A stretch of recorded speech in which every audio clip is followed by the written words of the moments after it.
the principles of spiritual growth. So, this is the third Sunday na naghisgot tayo. Unsa gani ang buot pasabot sa principles, prinsipyo. Okay? The principles means the fundamental truth or proposition that serves as the foundation for a system of belief or behavior or for a chain of reasoning. So, prinsipyo. Buti po sabot mo kani siya ang basic, essential, aron kita, aron kunon sa ang atong pagabuhaton, ma-form yun siya. Kung ibutang na to sa pagluto o sudan, unsa man ang fundamental, basic sa pagluto o sudan. Sa tanang lamas, unsa nga lamas ang pinaka-importante dito? Of course, asin. So, dili na mo matawag nga sudan ang usa ka giluto kung walay asin. So, welcome sa tanan, mga kauban na to, nga bago nabot. Okay. Padayon ka, dili na to matawag ang usa ka giluto, dili na to matawag nga sudan ang usa ka giluto kung walay asin. Testingan nato nga ang bihon, asukal o ketchup ang atong ibutan. Dili siya mahimong pansit. Mahimo na siyang spaghetti. So, sa usa ka balay, o sa pagtukod og balay, kinahanglan natin ginatawag din nga skeleton, which serves as foundation. Aron maporma siyang balay. Lig-on siya. Okay? Sige? So, review sa ato ang mga previous nga nahisgutan na anatay 5 kung wala ko na sayo. So, magsugod ta karon sa ikaunom. So, unsa tong 5? Una-una? Sacrifice. Okay, sacrifice for God and for others. Sakripisyo para sa Diyos o para sa ato ang isig kaingon. Ikaduha? Okay. Obey God, whether you feel like it or not. Next. Fear God. Ikaapat, last Sunday. Trust God in all circumstances. And be humble.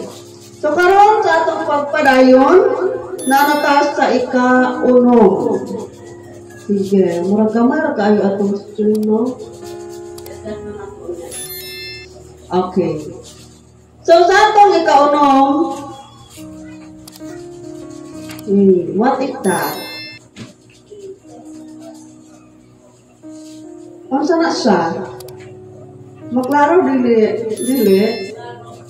So, natanakitaan nga na ay nagunit og silhig, na ay nagluto, na ay trabaho sa opisina. Ang saan yung isa? Next! Okay. Ang saan na siya? Natay nakitaan din ha nga engineer, corporate girl, conductor, o klase-klase ng mga trabaho. So, ang ikaunong mga igsoon, it is duty. Common kayo sa ito ang word na duty, di ba? Duty, trabaho. Okay? So, sakto na ito on sa ang buot sa duty. So, duty means it is a decision of the will to do what is commanded. Decision of the will. Mga natag-decision, ang sama na? Mga na akong decision. Ha? Adi na ako sa plano. Mga Muna sa akong desisyon. Naka-decide ko. Nakahukom ko. Diba? Okay. So, muna sa ang imong hukom or imong choice to do the will of the will to do what is commanded. Muna sa ang imong hukom or imong kabubuton aron imong buhaton kung unsa ang ang gisugo or ang sugo. So, basahon na to ang Romans 8, chapter 2. Maklaro ninyo?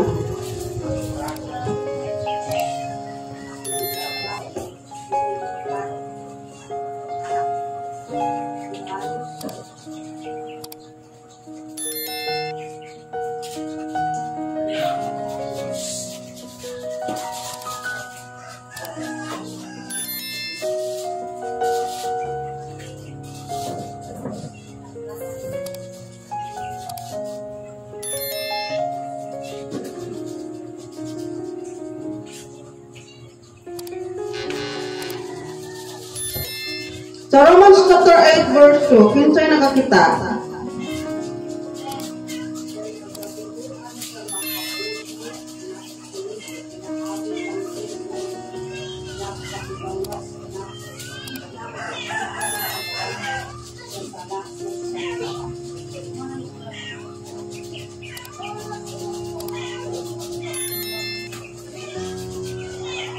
Because through Christ Jesus, the law of the Spirit who gives us life has set you free from the law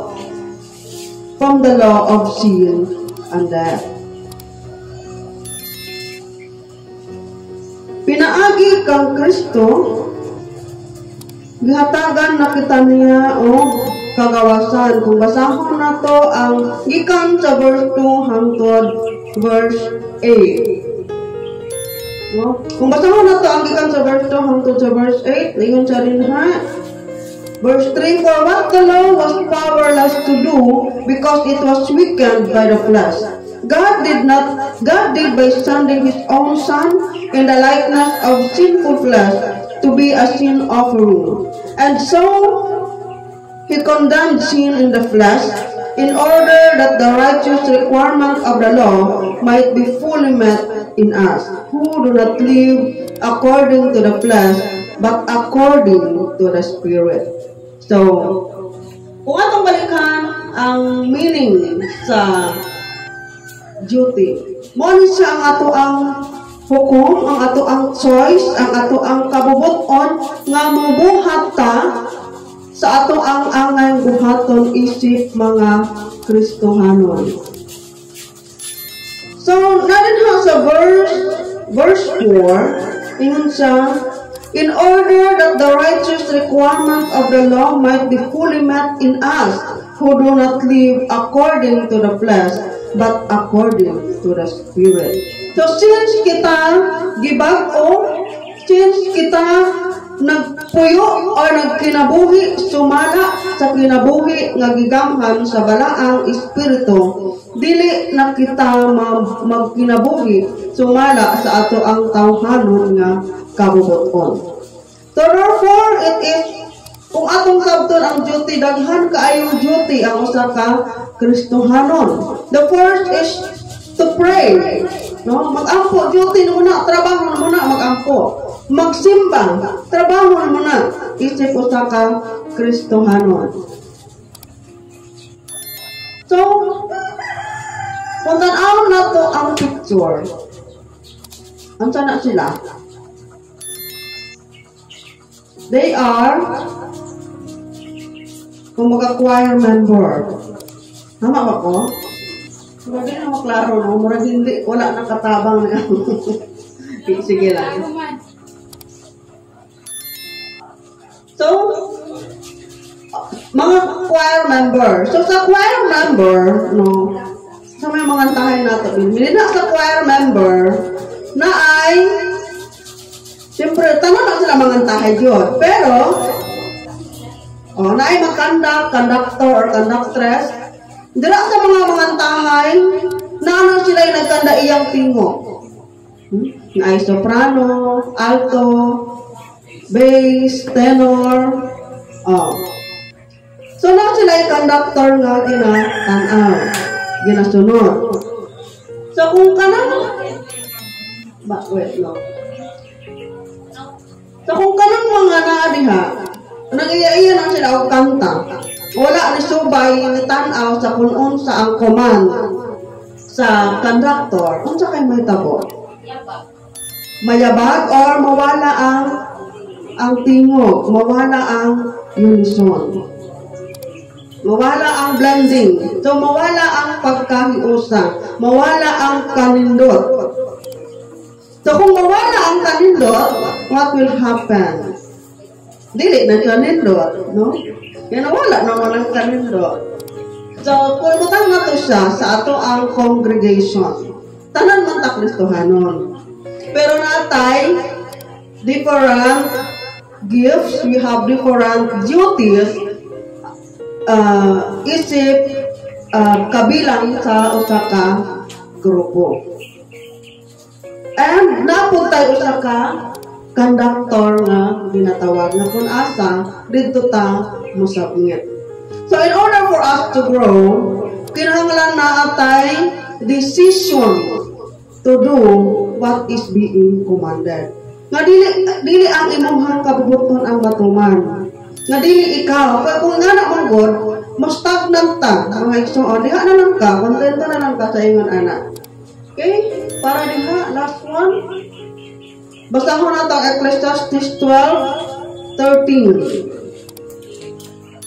Let us hear the conclusion of the whole matter. Fear God and keep His commandment, for this is the whole duty of man. Fear God and obey and keep His commandment, for this is the whole duty of man. So kahadlokan nato ang Ginoo o tumanon ang iyang mga sugo kay mao kana ang ato ang duty. Okay? Number 6, nakuha na tayo, no? Kugihan ba kayo magsulat si nanay? Padayon ta sa ato ang ikapito.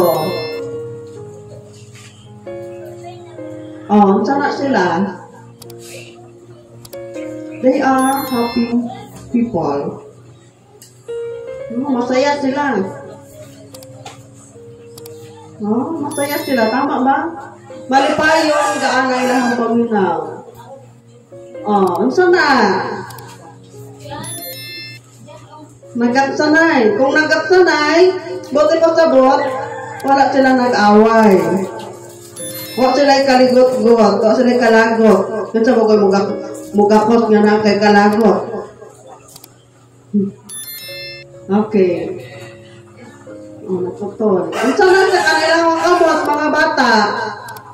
Katong dito sa last. Kato. Ano yan? Karelate ang ato ang mga bata. Sige. So, unsa na? Number 7, overlook other Christians' fault. Kung ipaagi lang ba? Ayaw ko ano. Ipaagi lang ang sayop sa imong isig kaingon. Ipalabay ra na. Okay? So, basta mo lang itong 1 Peter 4:8. Yung sa'yo na ay nagaya. Basta. Love each other deeply because love covers sin. Okay, above all, love each other deeply because love covers multitude of sin. Higugmaa ang imuhang isig kaingon. Kay ang gugma, unsa man, kaya niya palampason ang mga sala. Kaya niya i-cover, wala niya tong sala tungod kay nahigugma man. Okay? Next verse for that. Proverbs 12:10. Hatred stirs up conflict, but love covers all wrong. Ang pagdumog mo ay hinungdan sa kagugot. Apan ang gugma unsa man makahimong kasamo ang pagdumog, pero ang gugma iyang walaon ang imuhang kalagot. Again. So overlook all Christians po. So saan na nato? Paano ba natin palipasin yung mali ng ating kasamahan? Ang saan man nato na? Paano? Example. Para mo agi lang, ang saan man.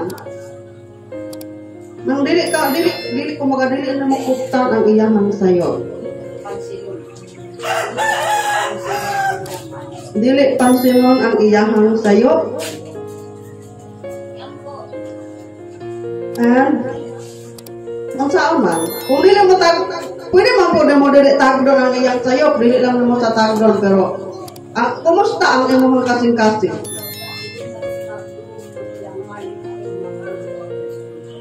Oo. Wala, dili mo sa tagdon hay. Pero wala ta kabalo kung unsa ang naa sa imong kasing-kasing. Wala lagi ka nagtagad. Wala ka nagtagad tungod kay kay kalagot. Wala gihapon. So ano na itong masabtan? Okay. Muna siya ang ladder or hagdanan aron makasakatan. Una-una, forgive. Pasaylong. Bisan pag wala sa nangayon pasayloan. Alang sa imuhang kalinaw. Forget. Kalimti. Dili kay kalimti ayaw. Kalimti yun. Move on na. Ayaw na kuhan mo na yun nga ayaw na tagdag. Pasaylo na mo siya. Kalimta naman sa move on. Dili na ta magsigig huna-huna ato. No? Overlook. Huwag mo nang pansinin. And then, magmalampuson ta sa ato ang pag-grow isip o saka Kristohanon. So, ang word na to rin ha, Hebrews 12:2. Looking unto Jesus, the author and finisher of our faith. Kaya kung nakatanaw ta sa sayop sa atong isig kaingon, dili gyud maglisod kayo, bugat kayo bisag pagsilip na lang din ha sa pultahan sa simbahan. Ay naaman diha ang atong kontra sa sulod. Lisod kayo. So dili gyud ta motubo. Ana. So okay? Okay na tayo na. Next. Kini. Unsa na siya? Ano yan? Nag-uol na problema? Sad man kayo na siya. Nag-emo. Then, unsa na siya? Nag-istoryahanay, nag-sharing. Okay. Share iya. I-share na siya, labi na kung naay kape. Nagkape na sa demo klaro. Feeling na po. Nagkape na sila, duha na sa katao nga ng kape. So, ibig sabihin, number 8, tell your problem to your pastor or other Christian. Kung nag-uol ta, nag-uol, isugid nato na siya sa ato ang pastor or sa ato ang isig ka Kristohanon. Labi na kung naay kape. Kapihan lang nato na. So, tell your problem to your pastor or other Christian. Personal man ang mga problema man mo sa imong panimalay. Kung baka problema nga mga hinungdan nga naluya ka, share it to your pastor. Or sa imong kauban nga Kristohanon usab. Ngano man? Sige daw. Ngano man?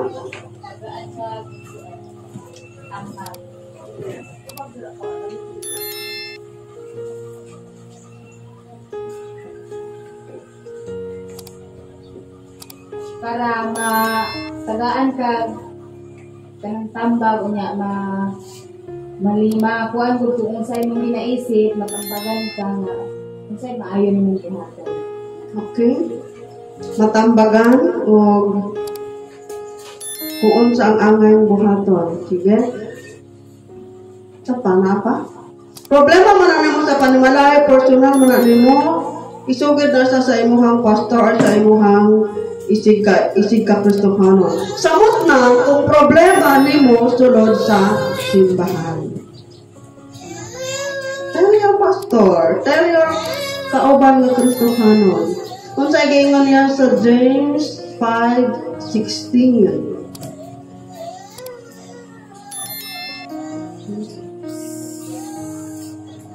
Therefore, confess your sins and pray for each other so that you may be healed. The prayer of the righteous person is powerful and effective. So usually, ang problema sa usa ka Kristohanon, problema nga makapaluya, mo kini ang problema emotionally. Mga pagbati. So ato ang mga kasakit, no? Pray for each other so that you may be healed. Bakit ba kasi tayo nasasaktan? Kasi meron tayong mga choices, mga ginawa sa buhay nga failure, palpa, dili sa haom, dili sa uyon, sa kabubuton sa Ginoo. Mo to hinungdan nga nasakitan ta. Kung nasakitan ta, maluya ta, mawad-an na tagana kay nagilty naman ta. So kung na kay problema personally, share it. No? Share it. I-share. Isa-isay. Isugid. And then, kung saan nakalindot din ha, kung sa pastor or sa atong isikaingon na ito itugyan, na ay prayer. Ampuan ta nila. So, the prayer of the righteous person is powerful and effective. Ang pag-ampo sa matarong. Gamhanan. O adunay dakong kahimuan. So ingon ana kalindot. Kay kung tagawas na to na sa i-share, dili lang kape ang inumon. Lahi. No? Lahi ang imnon.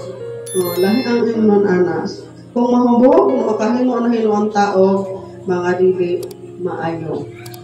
So that's all for today. For this session. Kasi namin mga gusto i-share sa ato ang tulong nga nahisgutan. Unang-una, ito nga na ito nga nanay?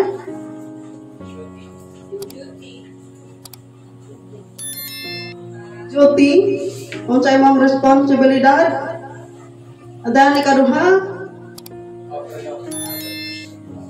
overlook other Christian fault. Mo gano'n siya usually ang problema.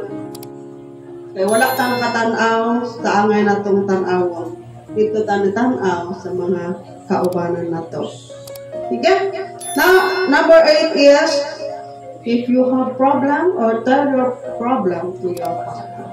Sige? Bakit namin mga experiences nga gusto i-share or mga dugang kaalam?